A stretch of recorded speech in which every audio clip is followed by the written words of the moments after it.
that the movement of Nigeria is one step forward and two steps backwards. Therefore, you don't need to wait again that the present political leaders within Ndigbo can do anything. What we need today is a paradigm shift. That means we need to build capacity within the youth in order to engage these people and take whatever that belongs to us in Nigeria political projects. You don't need to wait for any person and you don't need to rely in any person. Therefore, we need to do it by ourselves. It is very, very important.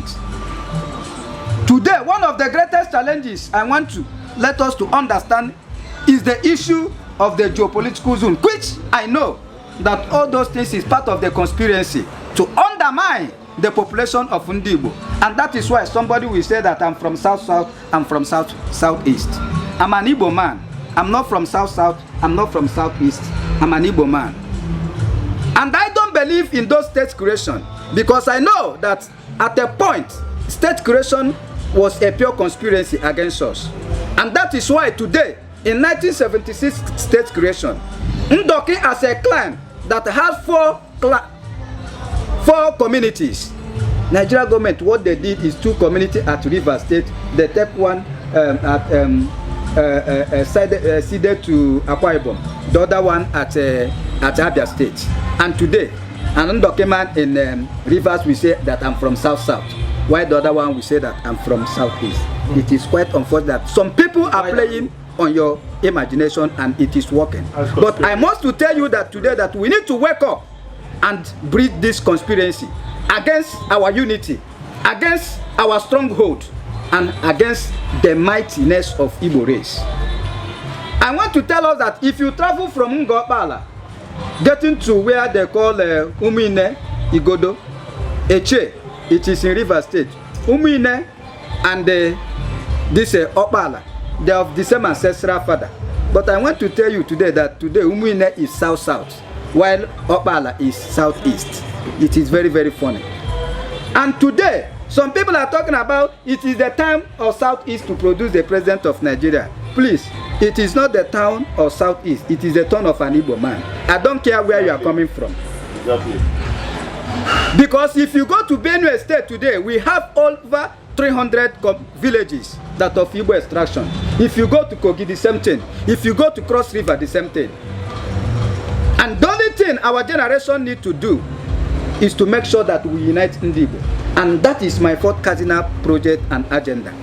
That our unity is so paramount because our unity is what will determine our strongness. Our unity is what will determine our political and economic emancipation. Those that divided you people know the reason. And you don't need to accept that thing. You must reject it and see yourself as an Igbo man. Like when you were saying, I don't believe Igbo Delta or Igbo Imo. Those things doesn't exist. An Igbo man is an Igbo man anywhere you find yourself. And that is why at a point when they start talking about Southeast president, Southeast, no, we said no, that it is politics of divide and rule. That we must have one thing to unite ourselves and our identity, to trace back our origin. And that is why today we are having in a forum that we discussed in our meeting, and we say we are going with a forum known as National Action Group for Nigeria President of Igbo Extraction. My brothers, I want to appeal to your conscience that the only liberation the African people will have in African continent is when Igbo people realize themselves, their political and social consciousness, and build themselves, because the liberation of an African man lies in Igbo land. And that is why I want to tell you people, go and read the history of the war. That is why after Nigeria Biafra Civil War, they abandoned the history because they don't want you to know what happened. Nigeria Biafra Civil War was fought by the world power against the Igbo race. Exactly. And it was a global supremacy they are fighting for. I want to tell you that if it was Yoruba people or Hausa people say that they want to go, there wouldn't be any war. But there is a conspiracy to suppress us. And I want us not to succumb to that conspiracy. They know we are intelligent.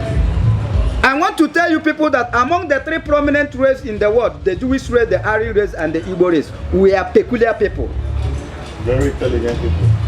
I want to tell us today that the only thing we can do, forget about the state you are coming from. Forget about the zone you are coming from. See yourself as an Igbo man. And I want to tell you people that by 2023, we are marching to Asorok like as an Igbo man. And I want to tell you that statistically, if you check, why is it that during census they don't put state of origin? They forget about state of origin during census so that an Igbo man in Kano will be counted in Kano. An Igbo man in Sokoto will be counted in Sokoto. So why is it Nigeria government put that policy? That policy is a deliberate orchestrated conspiracy against us to undermine our population. What here, My brothers, I want to tell you people that our generation, our nickname should be called a liberation generation. And we must work it tactically. We must be strategic. Nigerian Renaissance. It is very, very important and fundamental. I thank you all. What here, Kunaka. Of your activities, and we are glad today that we receive you. We have learned a lot from you. What here, We believe that we are ready to work with you. We are ready to work with you in the sense that we are tired of being marginalized. Look at the second Niger bridge. Why will leave office in 2023? The second Niger bridge is a project that is an ongoing project. Okay. But believe you me, I knew that the funds that are being disbursed to that project, if they can disburse more than what they are disbursing, I believe that they can complete that project in no distant time.